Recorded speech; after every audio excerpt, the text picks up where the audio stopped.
திருப்பதி சென்று திரும்பி வந்தால் ஓர் திருப்பம் நேருமடா, உந்தன் விருப்பம் கூடுமடா.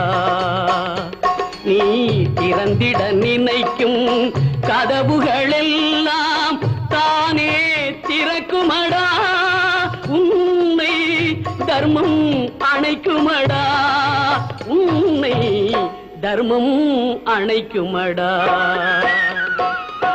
திருப்பதி சென்று திரும்பி வந்தால் ஓர் திருப்பம் நேருமடா, உந்தன் விருப்பம் கூடுமடா.